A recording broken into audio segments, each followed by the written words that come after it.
오늘은 제가 은혜 종교와 공로 종교라고 하는 제목으로 말씀을 전하도록 하겠습니다. 우리가 평소에는 어떤 사람의 신앙의 실체를 잘 모릅니다.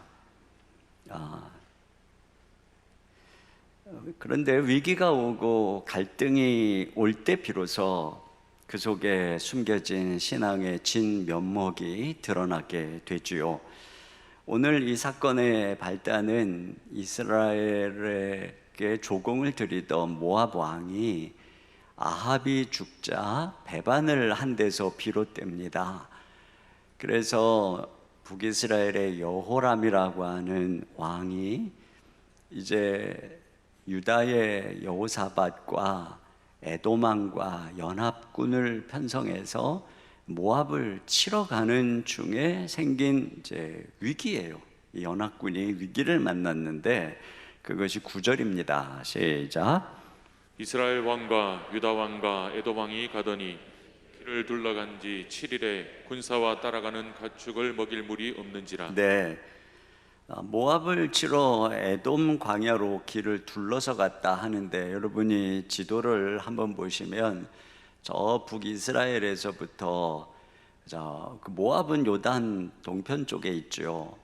그러면 이 남유다로 해서 에돔 저 아래 에돔 쪽으로 돌아가는 것은 둘러가는 것입니다. 그런데 연합군이니까 유다 군대와 또 에돔의 군대와 함께 연합하기 위해서 저 길을 택한 것 같아요.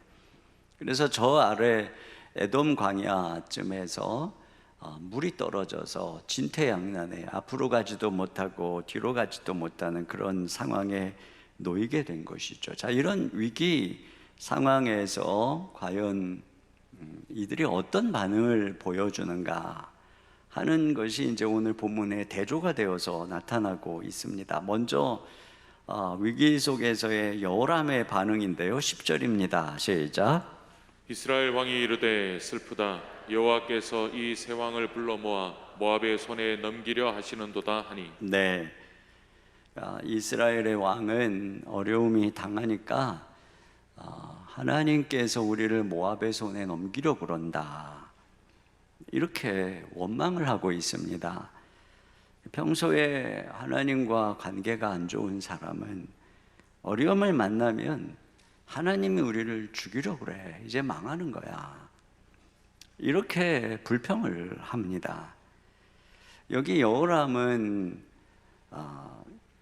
바합의 바알 신상을 철거하는 일을 했지만 성경은 그가 여로보암의 죄는 떠나지 않았다라고 얘기하고 있어요. 3절입니다. 시작. 그러나 그가 느바세 아들 여로보암이 이스라엘에게 범하게 한 그 죄를 따라 행하고 떠나지 아니하였더라. 네, 자, 이스라엘은 예루살렘 성전과 거기에 세운 제사장, 그들을 통한 제사를 통해 하나님께 나아가죠. 죄를 용서받고 하나님을 만납니다. 그런데 북이스라엘을 세운 여로보암이 베델과 단에 금송아지를 세우고 임의로 제사장을 세워서 저 예루살렘 성전을 대치했어요.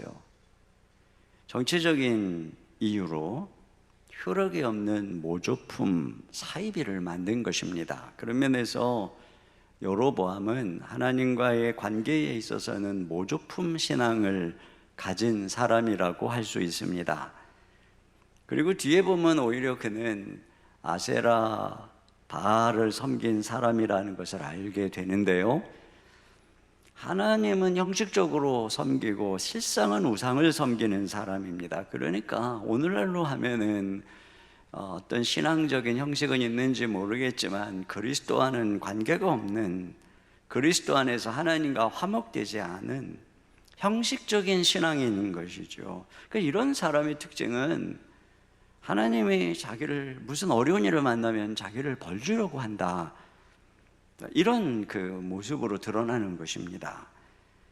자, 그런데 여호사밧의 반응은 어떤가요? 여호사밧은 예루살렘 성전을 통해 하나님을 섬기는 경건한, 그리고 하나님께 뒤에 앞에도 보면 열심히 기도하는 그런 왕인 것을 알 수가 있습니다. 근데 그는 어떻게 반응하냐? 11절입니다. 시작. 여호사밧이 이르되 우리가 여호와께 물을 만한 여호와의 선지자가 여기 없느냐 하는지라. 네, 그는 여호와의 선지자를 찾아요. 그를 통해서 하나님께 묻고자 하는 것입니다. 이런 태도에서 우리가 무엇을 볼 수 있나요? 하나님께 나아가면 이 위기에서 벗어날 수 있도록 도와주실 것이라고 하는 믿음이 있는 것입니다.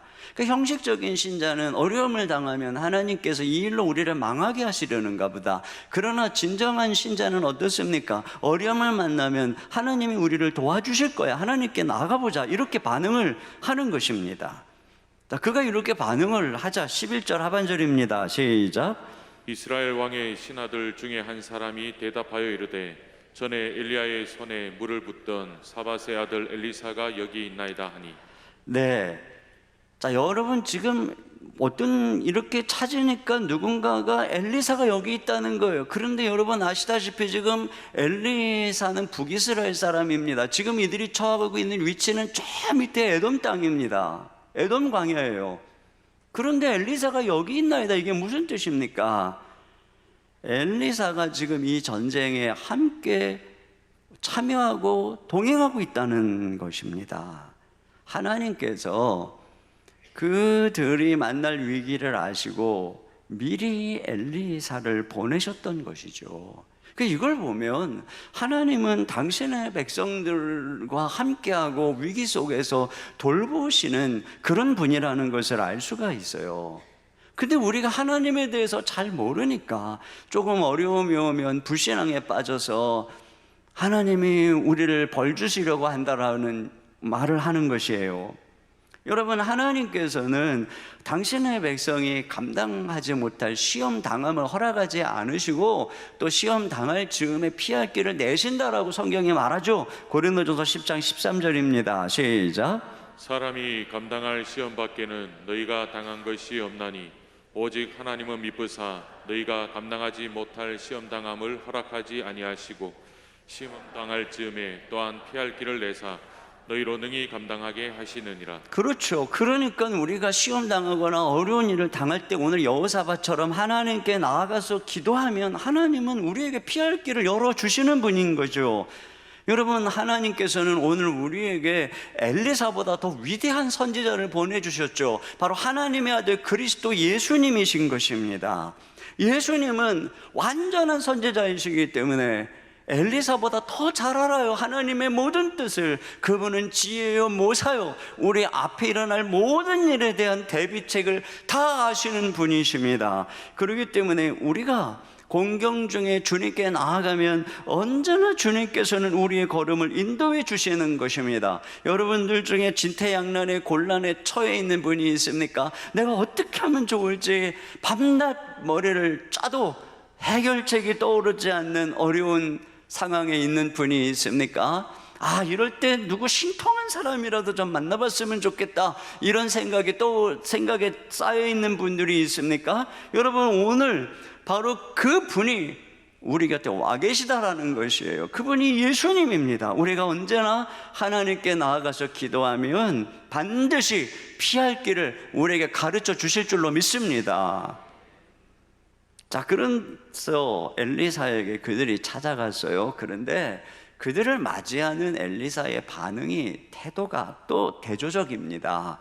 먼저 여호람에 대한 태도를 보세요. 13절 상반절입니다. 시작. 엘리사가 이스라엘 왕에게 이르되 내가 당신과 무슨 상관이 있나이까? 네, 나는 당신하고 상관없다, 그 말이에요. 분명히 북이스라엘 선지자입니다. 여호람은 자기 왕입니다. 그러니까 관계가 없을 수가 없죠. 그러나 당신은 나하고 상관이 없다. 왜 이렇게 말을 하는 걸까요? 이어서 뭐라고 그러냐, 13절 중반절입니다. 시작. 당신의 부친의 선지자들과 당신의 모친의 선지자들에게로 가소서 하니. 네, 당신의 부친과 모친의 선지자가 누구겠어요? 바알과 아세라입니다. 그러니까 이게 무엇을 뭐를 알 수 있냐면, 그가 바알 신상은 철거했지만 바알과 아세라 선지자들은 내쫓지 않은 거예요. 오히려 어려운 일이 있을 때마다 그 선지자들을 찾아간 것입니다. 여호람은 그러니까 한 번도 엘리사를 찾아가지 않은 거예요. 그러니 엘리사가 당신이 나하고 무슨 상관이 있습니까? 당신은 여호와 하나님과 아무 상관이 없습니다. 이 얘기를 하고 있는 것입니다. 그러면서 또 뭐라 그래? 14절 하반절입니다. 시작. 내가 만일 유다의 왕 여호사밧의 얼굴을 봄이 아니면 그 앞에서 당신을 향하지도 아니하고 보지도 아니하였으리. 네, 여호사밧이 아니었다면 나는 당신 얼굴도 안 본다, 만나주지도 않았을 것이다. 그러니까 이러한 엘리사의 태도는 바로 하나님의 태도와 같은 것이에요. 지금 여호람이 하나님 앞에서 처해 있는 영적인 현실이 어떤 것입니까? 하나님의 진노 가운데 있다라고 하는 것이에요. 우리는 어떤 종교적인 관습이나 행위 또는 뭐 믿는 사람과의 친분, 혈연 이런 것 때문에 내가 뭐 하나님과 그렇게 친하지는 않아도 또 하나님과 나름 관계가 있다라고 생각을 합니다. 그런데 여러분, 하나님과 내가 관계가 있느냐 없느냐는 그런 종교적인 행위나 그런 어떤 여러 가지 친분으로 결정되는 것이 아닙니다. 이 당시에 여호람의 신앙이 엘리사 선지자와의 관계에 달린 것이라면 오늘 우리의 신앙은 진정한 선지자이신 예수 그리스도와의 관계에 달린 것입니다. 예수 그리스도와 내가 아무 상관이 없다면, 내가 예수를 그리스도라고 믿지 않는다면, 그 예수님이 내 안에 거하고 계시지 않는다면, 내가 그분을 생각하고 그분과 교제하는 삶을 살고 있지 않다면, 비록 교회를 다닌다 할지라도 우리는 예수님과 아무 상관이 없는 사람일 수 있죠. 하나님과 아무 상관이 없는 사람일 수 있습니다. 여러분, 정말 무서운 것은 이 땅에서 나 너 상관없어 하고 위기 때 무관심할 뿐 아니라 그날의 심판날에 그리스도께서 네가 나하고 무슨 상관이 있느냐, 나는 너를 모른다, 바로 이런 선고를 받게 되는 것입니다. 그러므로 여러분, 우리가 내가 지금 그리스도와 관계가 있는지 없는지 내 신앙을 돌아보는 것, 이건 너무나도 중요한 부분입니다. 자, 그런데 여호사밧에 대해서는 뭐라고 그러느냐? 14절 중반절입니다. 시작. 내가 만일 유다의 왕 여호사밧의 얼굴을 봄이 아니면. 네. 그러니까 이걸 보면 엘리사는 여호사밧 왕에 대해서는 굉장히 호의를 가지고 있어요. 그래서 내가 지금 여호람을 만나준다라고 얘기를 하고 있는 것이에요. 그 여호사밧이 받는 은혜를 통해서 그리스도 안에서 우리에게 베푸시는 호의가 무엇인지를 몇 가지 생각해 볼 수 있어요. 첫째로는 기도를 들어주시는 것입니다. 엘리사가 지금 여호사밧의 기도를 들어주는 거죠. 그런데 여호사밧이 과연 뭐 아무런 잘못이 없을까요? 여러분, 여호사밧이 이 참 경건하고 기도도 열심히 하는 왕이지만 한 가지 잘못한 게 뭐냐면 아합의 왕가와 이 사돈을 맺은 것입니다.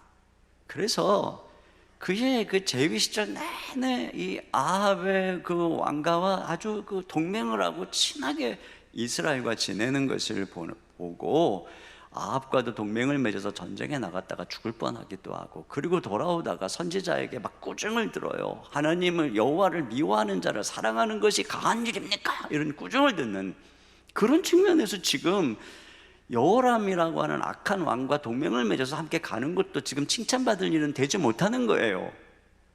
또 이 에돔길로 돌아가는 길을 선택한 것도 앞에 보면은 여호사밧입니다. 그때 하나님께 물어봤으면 좋았을 것을. 그러니까 지금 이 길로 가다가 지금 어려움을 당하고 있는 것이지요. 그렇다면 엘리사가 여호사밧에게 당신 왜 저런 나쁜 놈하고 같이 다닙니까? 당신 왜 처음부터 기도 안 했습니까? 근데 이렇게 지금 책망을 안 해요. 전혀 그런 말 없이 하나님께 물으러 온 여호사밧을 환영하고 그 여호사밧으로 인해서 호의를 베풀고 있는 것을 보게 됩니다. 여러분, 이것이 그리스도 안에서 하나님이 우리에게 베푸시는 은혜예요. 제가 곰곰이 이 부분을 보면서 우리도 하나님 앞에 나아갈 때에 하나님이 우리의 무슨 과거의 모든 행실을 따져보면서 우리에게 응답하시거나 그러지 않아요. 우리가 또 무슨 기도를 좀 늦게 했다고 그래서 너 이렇게 늦게 왔냐, 이미 늦었다, 이렇게 말씀하시지도 않아요. 우리가 하나님께 기도해야 된다 알면서도 바쁜 일 때문에 미루다가 그냥 하나님 앞에 기도하러 나가면 미안한 마음이 들죠. 내가 진작에 하나님 앞에 기도하고 아침부터 기도하고 제가 월요일부터 기도하면서 살아야 됐는데 하나님 아버지 기도도 못하고 늦게 와서 죄송합니다, 뭐 이런 마음이 들잖아요.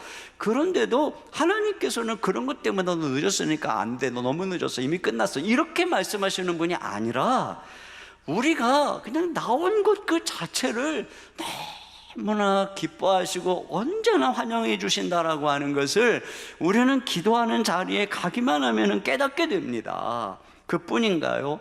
우리가 죄를 지을 때 물론 하나님이 슬퍼하시죠. 그러나 그 죄 가운데서 얼룩덜룩 더러워진 우리의 모습이라 할지라도 회개하는 마음으로 언제나 하나님 앞에 나아가면 또 하나님께서는 우리를 또 맞아주신다는 거예요. 여러분, 정말로 그렇지 않나요? 우리가 과거에 여러분 한번 죄 가운데 빠졌을 때 생각해 보세요. 그래서 주님 앞에 정말 회개하는 마음으로 더러워진 모습을 가지고 나갔을 때 주님은 외면했나요? 외면했다면 우리가 어떻게 여기에 있겠습니까? 회개하고 또 죄를 짓고 또 나갔는데 또 주님이 맞아주시고, 그렇게 한없이 그냥 나갈 때마다 그 나가는 자체를 기뻐하셔서 우리를 받아주셨기 때문에 오늘 우리가 있는 거예요. 여러분, 우리 자녀들이 그렇잖아요. 잘못하면 나오면은 부모님이 받아주고 10번이면 10번, 100번이면 100번 받아주고, 그러니까 그런 용서의 사랑의 품 안에서 아이들이 이렇게 자라는 것처럼 우리도 똑같아요. 여러분, 우리는 기도를 주님의 이름으로 합니다. 어느 누구도 기도를 자기의 공로의 이름으로, 자기 선행의 이름으로 하는 사람은 없어요. 우리가 우리의 자격을 가지고 하나님 앞에 기도응답 받을 만큼 선한 사람은 이 세상에 아무도 없어요. 우리는 다 죄인이에요. 그렇기 때문에 우리는 오직 예수 그리스도의 공로를 힘입어서 주님 앞에 나아가는 거예요. 그러므로 기도한다는 것 자체는 언제나 주님의 긍휼의 보좌에 나가는 것이기 때문에 하나님께서는 우리가 늦게 나가도, 때때로는 죄 중에 나가도 언제든지 나오면 좋아하시는 거예요. 그러니까 여러분이 나는 자격이 없어요, 나는 때 묻었어요, 주님이 나를 기뻐하지 않을 거예요, 그런 생각하지 마시고 나가세요. 나가야 돼요. 그러면 다 해결이 돼요. 나가셔야 됩니다. 자, 또 한 가지는 뭐냐? 합력하여 선을 이루시는 섭리예요. 자, 이런 어려움 속에서 나아갔더니 엘리사가 방책을 주죠. 그런데 이제 뒤에 보면 알겠지만 이 방책으로 인해서 그 위기와 곤경의 자리에서 상황이 역전되는 대승을 거두게 됩니다. 참 이게 놀라운 거예요. 이제는 막다른 길이야, 내 인생은 끝났어, 이런 자리지만 그래도 하나님께 나아가서 기도하면 이런 일이 일어나는 거예요. 이렇게 모든 상황들이 막 얽히고 설키고 막 찢긴 상황이 이게 합력해가지고 내 삶의 선을 이루고 상황의 역전을 이루는 일이 일어나는 거예요. 이게 바로 그리스도 안에 있는 신자를 향한 축복인 것입니다. 그러니까 기도는 언제든지 늦는 법이 없어요. 기도하기 시작하는 그 순간부터 역전의 섭리가 시작되는 것을 믿으시기를 바랍니다.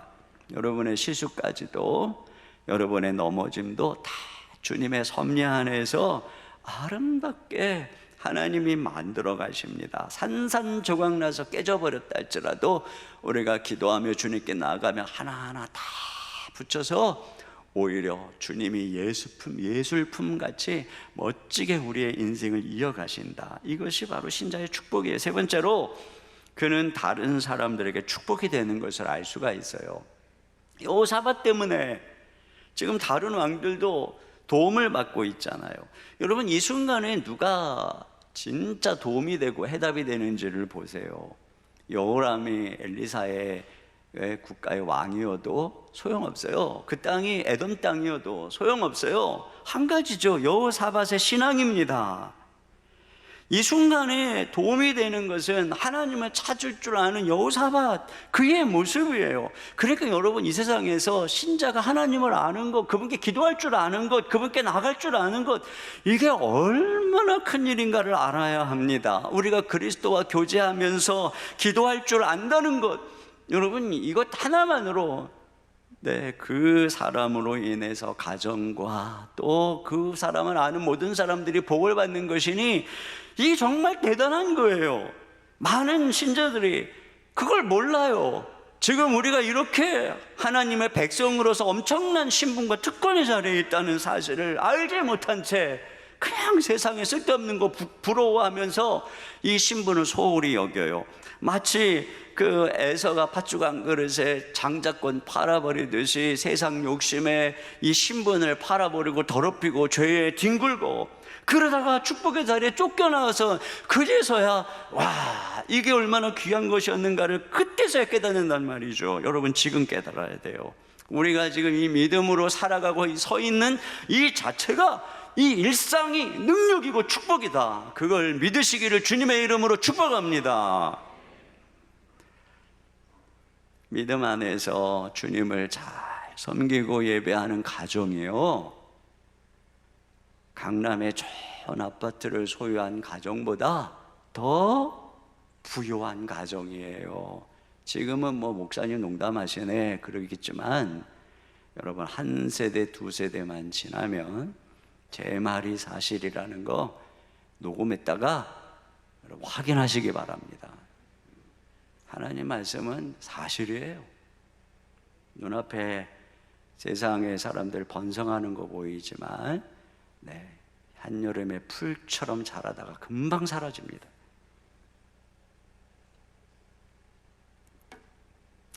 여기 여호람이 여호사밧 덕에 하나님의 은혜를 입게 되는데, 그거 보면 우리가 여호사밧과 같은 기도의 사람, 경건의 사람을 알고 가까이 하고 친구로 삼는 게 얼마나 큰 복인지를 알아야 돼요. 신실한 믿음의 아내, 신실한 믿음의 자녀가 있다는 거, 여러분이 큰 축복이에요. 공부 잘하는 자녀보다 더 큰 축복이에요. 귀하게 여겨야 됩니다. 그 사람 때문에 내가 복을 받고 있다는 것을 알아야 합니다. 교회는 이런 신실한 성도들, 주님 앞에 무릎 꿇을 줄 알고 기도할 줄 아는 신실한 성도들 때문에 복을 받는 거예요. 이 자리에도 그런 기도하는 성도들 때문에 은혜가 임하는 거예요. 이음센터를 위해서 우리가 다락방에서 이음기도, 릴레이 기도를 하고 개인적으로 기도를 이어가는 이 기도의 행진이 정말 복된 것입니다. 이제 두 번째로 살펴볼 것은 뭐냐, 여호와의 신앙과 금오스 신앙의 대조입니다. 이것은 곧 은혜 종교와 공로 종교의 대조라고 할 수가 있는데요, 먼저 여호와 신앙의 특성을 우리가 이 본문에서 볼 수가 있어요. 첫째로는 믿음입니다. 믿음. 자, 16절 봅니다. 시작. 그가 이르되 여호와의 말씀이 이 골짜기에 개천을 많이 파라 하셨나이다. 개천을 파라는 것은 웅덩이를 파라는 거예요. 골짜기에 웅덩이를 많이 파라. 자, 그런데 웅덩이를 파라고 하면서 뭐라고 그러냐, 17절입니다. 시작. 여호와께서 이르시기를 너희가 바람도 보지 못하고 비도 보지 못하되 이 골짜기에 물이 가득하여 너희와 너희 가축과 짐승이 마시리라 하셨나이다. 네, 웅덩이를 파면 골짜기에 물이 가득할 거래요. 그런데 바람도 못 보고 비도 못 볼 거라는 것입니다. 비가 오려면 바람이 불잖아요. 구름이 일어나잖아요. 그 빗방울이 후두둑 후두둑 떨어지죠. 여러분, 그런 일이 일어난다면 가서 웅덩이 막 파고 그러면 얼마나 그게 쉬워요. 그런데 그런 거 못 볼 거라는 것입니다. 그런데 그 맑은 하늘에, 아니 이걸 왜 파냔 말이죠. 그러니까 여기 믿음이 필요한 거예요. 아마도 저 에돔 산지에 밤새 폭우가 쏟아졌을 것 같아요. 거기서부터 골짜기를 따라서 그냥 어마어마한 물이 막 흘러오니까 이쪽에 있는 사람들은 모르는 거죠. 그렇게 물이 갑자기 밀려 들어올지. 이스라엘은 특별히 그 건천이에요. 그래가지고 갑자기 비가 오면 물이 흘렀다가 말라버리는 와디라고 하는 그런 그 지형을 갖고 있습니다. 그럼 미리 구멍을 안 파놓으면 그냥 밤새 확 지나가 버리고 마는 거예요.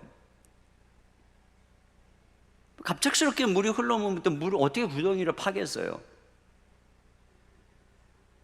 그 필요한 게 뭐냐? 믿음인 것이죠. 하나님을 신뢰하고 선지자를 신뢰하고 순종하는 것. 수많은 병사들이 이 골짜기에 웅덩이를 파는 것은 일도 아니에요. 여러분, 이건 무슨 큰 고행도 희생도 아니에요. 믿음입니다. 믿으면 하나님이 하시는 거죠. 자, 그런데 그 다음에 18절 보겠습니다. 시작. 이것은 여호와께서 보시기에 작은 일이라 여호와께서 모압 사람도 당신의 손에 넘기시리니. 네, 이렇게 해서 하나님이 웅덩이에 물을 통해서 그들을 먹이는 것은 작은 일이고 오히려 모압 사람을 당신의 손에 이 일로 붙이겠다. 더 큰 일이 이거라는 거죠. 이 말씀을 가만히 보면 하나님께서 지금 이 전쟁을 주도하고 계시는구나 하는 것을 알 수가 있어요. 그러니까 우상을 섬기며 불순종하며 하나님의 백성을 약탈하는 모압에 대해서 이 시간을 통해서 하나님이 심판하고 당신의 능력을 나타내 보여주고 있다라고 하는 것을 알 수가 있습니다. 그러니까 이들이 해야 될 일은 무엇이냐면 그 하나님의 주도권을 믿고 따라가면서 순종하는 것이죠. 여러분, 기독교의 본질이 여기에 있는 것입니다. 기독교는 우리가 뭘 하는 게 아니에요. 하나님의 주도권, 하나님이 하시는 일, 그걸 따라가고 믿는 것입니다. 복음은 무엇입니까? 하나님이 하신 일에 대한 소식인 것입니다. 그리고 우리가 그것을 믿음으로 받아들일 때 구원을 받는 것입니다. 신앙생활의 본질은 무엇입니까? 하나님이 우리 주위에서 일하시는 것입니다. 그 하나님의 주도권 앞에서, 우리가 그 초청 앞에서 믿음으로 순종할 때 우리가 그 하나님의 능력을 경험하게 되는 것입니다. 특별히 하나님께서는 작은 일을 구하는데 큰 일을 이루신다라고 이렇게 말씀하고 있어요. 여러분, 우리는 마치 하나님 기도할 때 하나님 막 주지 않으려고 하는 거를 그냥 막 때를 쓰듯이 구해야 된다라고 생각을 합니다. 그렇지 않아요. 하나님은 어떤 분입니까? 작은 일들을 구했는데 그것보다 그냥 큰 일, 어떤 일들이 너무너무 힘들어서 하나님께 구했더니 그건 오히려 너무너무 작은 일, 그 일로 말미암아 어마어마한 일들을 부어주시는 분이 하나님이시라는 거예요. 그 하나님 이런 분이신 것입니다. 그렇기 때문에 여기에 바로 이런 하나님의 성품이 우리가 기도하는 동기가 되는 거예요. 우리가 EM센터를 바라보면서 기도의 행진을 이어갈 때는 우리에게도 기도의 제목이 있어요. 그러나 우리가 하나님 앞에 기도하며 나아가기 시작하면 하나님은 우리 눈앞에 있는 문제가 오히려 작은 일로 여겨질 정도로 어마어마하게 큰 당신의 놀라운 일들을 보여주시는 분이라는 거죠. 여기에 우리가 기도하는 이유가 있고, 그것은 여러분의 개인의 인생도 똑같은 것입니다. 여기 20절 보겠습니다. 시작. 아침이 되어 소재 드릴 때에 물이 에돔 쪽에서부터 흘러와 그 땅에 가득하였더라. 그렇습니다. 아침이 되어 소재 드릴 때에, 자, 이스라엘 백성들이 성전에서 아침 제사 드리는 시간입니다. 그 시간이 바로 기도 시간입니다. 근데 물이 정확하게 언제요? 그때 흘러 들어옵니다. 이게 우연이 아니라는 거예요. 이것이 하나님이 하시는 일이고 이것이 기도의 응답이라고 하는 것입니다. 기도 시간에 여러분, 하나님께서는 우리가 기도할 때 응답해 주십니다. 기도할 때, 기도의 행진을 이어가는 바로 그 기도 시간에, 그러니까 여러분 절대로 의심하거나 낭망하지 마시고 기도하세요. 시간을 정해놓고 기도의 행진을 이어가시기 바랍니다. 자, 그러니까 하나님께서 어떻게 큰 일을 행하셨는가 봅니다. 22절 23절 시작. 아침에 모압 사람이 일찍 일어나서 해가 물에 비침으로 맞은편 물이 붉어 피와 같음을 보고 이르되 이는 피라, 틀림없이 저 왕들이 싸워 서로 죽인 것이로다. 모압 사람들아, 이제 노략하러 가자 하고. 네, 모압 사람들이 아침에 일어나서 저쪽에 뭐 정탐꾼이 와가지고 뭐 보았든지 쫙 가서 보니까 아침 햇살이 쫙 비치면서 그 웅덩이에 물이 빨갛게 보입니다. 그러니까 그들이 어떻게 생각하는 거예요? 뭐 간밤에 비도 안 왔는데 거기에 물이 있을 거라고는 생각하지도 못하고 빨간 그 물들이 웅덩이에 군데군데 이렇게 퍼져 있는 것들을 보면서 저것들이 저 세 나라의 연합군들이 자기들끼리 마음이 안 맞아갖고 밤새 서로 싸웠구나. 그래가지고 그들이 흘린 피가 저렇게 지금 가득 고여 있는 것이구나. 이렇게 착각을 하고, 그리고 이제 그들에게 있는 전리품들을 노략질하러 가자 하고 그냥 뭐 싸우러 가는 거 아니라 너도나도 그냥 뭐 노략질하러 달려갔다가, 그러다가 어떻게 되는 겁니까? 이스라엘 백성들에게 전부 군사에게 전멸당하는 일이 벌어진 거예요. 그러니까 이스라엘 연합군은 피 한 방울 안 흘리고 승리를 거두게 된 것입니다. 근데 저는 이 말씀을 묵상하면서 복음의 그림자를 엿보게 됩니다. 하나님께서 자연현상을 통해서 물을 피로 착각하여 그들이 다 죽었구나 이렇게 생각하게 해서 대적을 폐각시킨 것처럼, 괴멸시킨 것처럼, 하나님께서는 우리를 추적하는 대적을 어떻게 괴멸시키셨습니까? 당신의 아들을 십자가에 못 박으시고 거기서 흘러나오는 그 피로 말미암아 우리를 다 덮어주셨어요. 그래서 마귀는 그 피를 믿는 우리가 죽은 줄 알아요. 율법도 그 피를 믿는 우리가 죄값으로 다 율법의 형벌을 받은 줄 알아요. 죄도 우리가 그 죄 아래서 죽은 줄 알아요. 그래서 예수 그리스도의 피로 말미암아 우리를 추적하던 죄, 율법, 마귀에게서 우리를 감추시고 해방시켜 주신 것입니다. 그리고요, 그들은 피라고 생각한 그것이 이스라엘 백성들에게는 해갈시켜주는 생명수였어요. 그걸 먹고 힘을 얻어서 오히려 죽었다고 생각한 그들이 일어나 그들을 치는 것을 보게 되는 것처럼, 우리는 예수 그리스도의 피로 말미암아 옛사람이 죽었지만 새 생명으로 일어나는 것입니다. 의롭다함을 받는 것입니다. 이와 같이 그 아들의 피로, 그 피 안에서 우리를 덮으시고 우리를 새롭게 하셔서 승리케 하시는 것이 바로 복음이죠. 자, 그런데 이런 복음의 능력을 엿보는 것게 하는 이 사건 뒤에는 또 공로 종교, 금오스 종교의 특성을 우리에게 보여주고 있어요. 이스라엘 백성들에게 그들이 짓밟히고 전세가 불리하게 되자 이 모압 왕이 기이한 행동을 합니다. 자, 27절 상반절입니다. 시작. 이에 자기 왕위를 이어 왕이 될 맏아들을 데려와 성 위에서 번제를 드린지라. 자기 왕위를 이어간 맏아들을 데려다가 번제로 드리고 있어요. 정말 끔찍한 일이죠. 자, 그러니까 어떻게 됐느냐? 27절 하반절 시작. 이스라엘에게 크게 경노함이 임하매 그들이 떠나 각기 고국으로 돌아갔더라. 네, 이게 참 해석상에 논란이 있는 부분이지만 이렇게 이해하면 됩니다. 이스라엘에게 크게 경노함이 임하매 누가 경노했는가? 바로 모압 군사들이 경노한 것입니다. 왕이 자기의 맏아들을 성 위에서 번제로 금오스 신에게 제사 드리는 것을 본 모압에 있는 군사들이 마음에 분노가 일어난 것이죠. 그렇게 태자를 번제로 드리는 것을 보면서 그들이 다 분노해서 일어나 죽기 살기로 싸우려고 일어난 것입니다. 그러자 결국 이스라엘 백성들이 모압 왕을 잡는 것을, 죽이는 것을 포기하고 다 그들이 각기 성으로 돌아갔다, 그 얘기를 하고 있는 것이에요. 여러분, 이런 측면에서 보면 앞부분은 이스라엘이 어떻게 위기 속에서 전세를 역전시켰는가 하는 것을 설명해 주고, 뒷부분은 모압 왕이 절체절명의 위기에서 어떻게 벗어났는가 하는 것을 보여주고 있는 것입니다.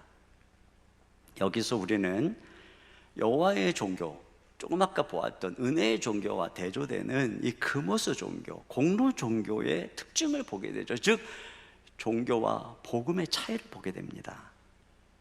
금오스 종교는 생명 같은 마다들을 바치게 함으로써 병사들이 죽기로 싸워서 승리를 거두게 합니다. 그모스 종교는 철저히 인간의 헌신과 공로에 기초를 두고 있어요. 모압 왕이 마다들을 드린 것은 그 공로 희생의 최절정입니다. 그것으로 말미암아 그는 목숨을 부지하게 된 거죠. 그러나 이에 비해서 기독교는 무엇을 말합니까? 하나님께서 당신의 마다들을 우리를 위해서 내어주셨다는 것입니다. 하나님이 마다들을 내어주셨다는 것은 하나님이 최고의 희생을 치르셨다는 거예요. 여기서 바로 종교와 복음의 차이가 나오는 것이에요. 종교는 우리의 희생, 우리의 행위를 바탕으로 합니다. 복음은 하나님의 희생, 하나님의 행위를 바탕으로 합니다. 종교는 네가 희생하면 거기에 상응하는 복을 내가 주겠다는 것이에요.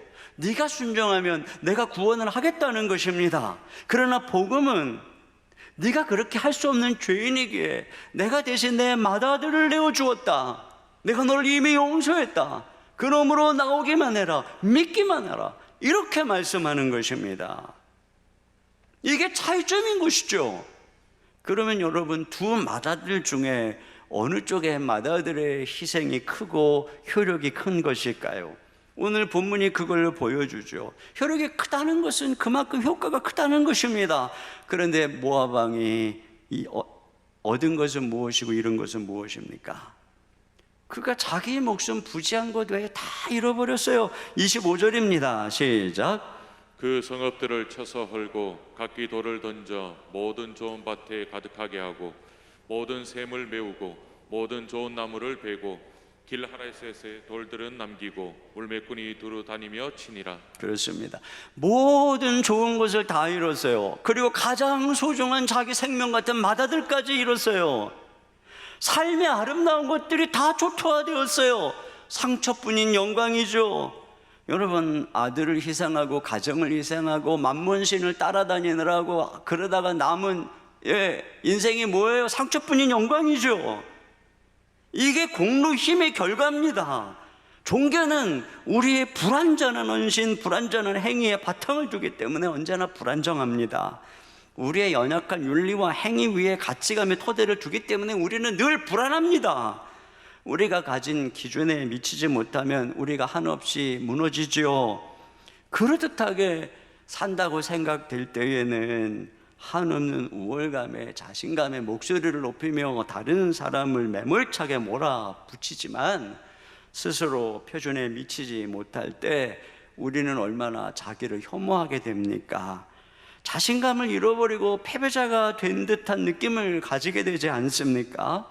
그런데도 종교는 쉼없이 기준을 높이고 또 다른 기준을 제시하며 우리를 압박하고 네가 구원을 받으려면 이렇게 해야 돼, 저렇게 해야 돼.